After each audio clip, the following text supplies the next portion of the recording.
अब देखिए difference between capital expenditure and revenue expenditure. अब देखिए कैपिटल एक्सपेंडिचर और रेवेन्यू एक्सपेंडिचर का क्या डिफरेंस है वो समझिएगा। Basis of difference capital expenditure revenue expenditure, ठीक है। इसी फॉर्मेट में आपको लिखना है एग्जाम में, पहले बेसिस दीजिएगा फिर कैपिटल एक्सपेंडिचर फिर रेवेन्यू एक्सपेंडिचर सारा। सबसे पहला पर्पस क्या है? Capital expenditure is incurred for acquiring fixed assets. Capital expenditure से हम लोग क्या खरीदते हैं? फिक्स्ड एसेट्स खरीदते हैं। फिक्स्ड एसेट्स मतलब लैंड एंड बिल्डिंग, ठीक है, plant and machinery.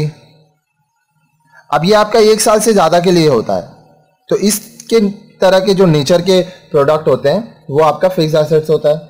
Revenue expenditure is incurred for the maintenance of fixed assets. जैसे मान लीजिए आपको सैलरीज देना है, ठीक है, रेंट देना है, तो ये सब क्या आपके रेवेन्यू एक्सपेंडिचर्स हैं। अब देखिए अर्निंग कैपेसिटी।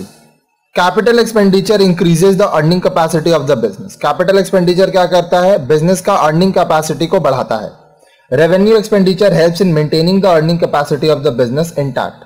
अब रेवेन्यू एक्सपेंडिचर में क्या हो रहा है? बिजनेस का जो अर्निंग कैपेसिटी है वो मेंटेन रहता है। Periodic benefit, periodicity of benefit.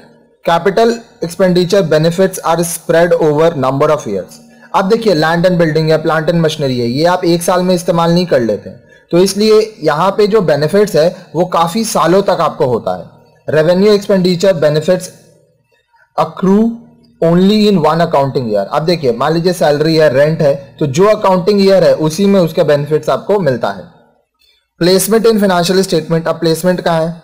Capital expenditure is an item of balance sheet and is shown as an item of assets. Capital expenditure आप कहां दिखाते हैं? बैलेंस शीट में। कहां पर? एसेट्स में। Revenue expenditure is an item of trading and profit and loss account and is shown as on the debit side of either of the to.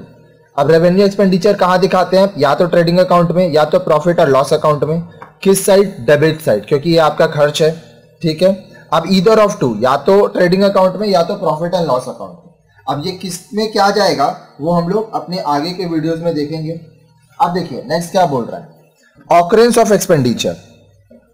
Capital expenditure is non recurring in nature. अब देखिए capital expenditure non recurring होता है। एक बार आप capital expenditure करते हो, मान लो आप land building plant and machinery लिए, तो काफी समय तक आप उसका इस्तेमाल करेंगे। Revenue expenditure is usually a recurring expenditure. अब जैसे रेंट हुआ, सैलरी हुआ, ये रेकरिंग है, ये आपको बार बार देते रहना पड़ेगा, ठीक है।